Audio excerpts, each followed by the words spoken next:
Hello everyone, welcome to Average Joe Watch Reviews, where we do more than just reviews. I'm going to do a real quick video in regards to detecting a fake Tudor, or any watch for that matter. So let's just dive right on in.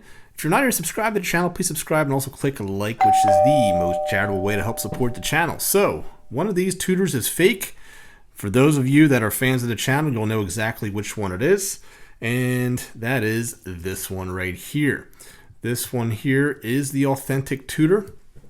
And I'm going to give you guys some really simple tips on how to essentially pick out a fake of any brand of watch. You would have to know what to look for in regards to telltale signs, but also there's some things that you would have to look for just quality-wise that you would not expect from an authentic piece. I think first and foremost, when you take a look at any watch, I think the biggest telltale sign would be to open up the case back. Once we open up the case back, you guys are going to notice that this is not housing the proper movement. This is actually housing a very cheaply made Miyota movement with a plastic movement holder inside. We know that if you know anything about Tudor movements, and you can even Google Tudor movements, because I'm actually going to pop up the authentic Tudor movement right here up on the screen, you'll notice that Tudor brands their rotor. They have much better finishing. There's not a plastic movement holder, and you'll just see right then and there that, you know, this is definitely a fake. Now, if you didn't open up the case back and you have a Timegrapher, I threw this on the Timegrapher. Check this out. As you can see, this watch is running not within COSC specifications. Now, if you were to get this fairly used, even if a couple years old, it should not be this way out of whack. And you also want to make sure that the movement matches the beat movement, which in this case, the beat movement is also off, which would also indicate that it does not even have the proper movement inside. When we take a look at the authentic, we see that this is running within COSC certification, and that once we open up the case back, we would also see that we have a genuine Tudor movement. Now, some other things that I want to pick out, guys, when we did a close-up, I'm going to give you a close-up of the lettering on the dial. You can see that the E in chronometer, actually, there's a piece of the lettering missing. Tudor would never put out a watch that had this type of quality control issue. That is a really, really bad mess up from any watch company, let alone a high-end brand like Tudor. Now, if we also take a look close up, we'll notice that there is some markings under the case. Again, when we take a look at the authentic Tudor, the lettering is actually done perfectly. There is no errors whatsoever, and underneath the glass or the crystal, there's no markings whatsoever. Everything is impeccable. Again, you got to look at quality of the timepiece. When we take a look at the Lume side by side, I know on camera it actually looks very, very similar, and in some cases you may get a fake that has excellent Lume. But when we take a closer look though with the lights on, you can even see, like on the snowflake hour hand, that there's actually a little bit of a pit, and the application is actually not done smoothly. You can even see it on the second hand as well. But when we take a look at the authentic version, it is silky smooth. There's no pitting, even application. But I think, as you can see on a close-up of this fake Tudor, or should I say the Footer, you can see that there's almost like a roughness to the application of that, and you would never see like a pit in the center of a hand like that.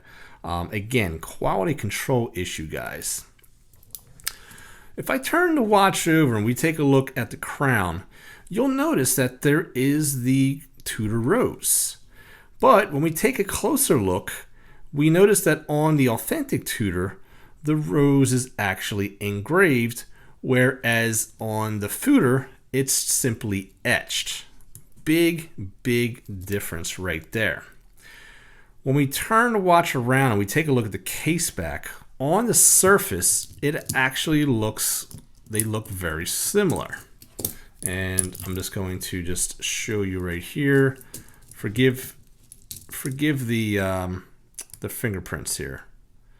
But when we take a closer look, the authentic Tudor, you could see that it actually has more of an engraving, deeper engraving, whereas on the Tudor, again, it looks more etched. It's a lot more shallow. Where the Tudor really impressed me, though, is the fact the clasp, they actually are sporting what looks like ball bearings. And even when I close the clasp, it actually feels very similar to the authentic version. Now this one has Steel Knox GX. This version here has Steel Knox, I believe it says TL. Okay. Now, when we close this clasp, very smooth. I'm actually very impressed. Now, this here is a little bit more wonky, but it does close. Again, they do have the ceramic ball bearings. Again, the giveaway is we see a little bit of this pin here sticking out. Again, you would not see that from Tudor. So there you go with that. This one, actually, the Tudor has push pins. The authentic has screw pins. So again, if you know the details of the watch, you can point these things out and really eliminate the fact that this is indeed a genuine watch. Now, apologize for the dirt there. There is no riveting at all on this bracelet. I am going to double check and make sure that this model did have that, but we do have riveting on this bracelet here. Okay. So, if all that doesn't convince you, you would definitely want to then manipulate the crown and just feel. There's a quality feel to a Tudor. And you can even take a listen. Whereas on the Tudor, it's a little bit more wonky. This one actually doesn't even pop out. You kind of just there's no refinement here. And then when you wind the crown, it's not smooth at all. The Tudor is silky smooth. This one here sounds like a Miyota. Let's be honest, guys. So there's a lot of different ways that you can tell the difference. And I hope that, this was just more of a fun, informative video for you guys. But I think the biggest telltale sign, though, is just opening up the case back, and you'll see, obviously, that this indeed is a Tudor. Just go online, Google search what the movement should look like, and then open up the case back. If you were to buy one of these secondhand from someone, definitely want to do that. Take it to an authorized dealer before making a purchase, because these things are faked, and they're faked pretty good if you don't take a good close look at them. So I hope this helped, and I want you guys to remember one thing, that there's always time to be kind to one another. Please take care of each other, and I'll see you guys next time on Average Joe Watch Reviews. God bless, my friends.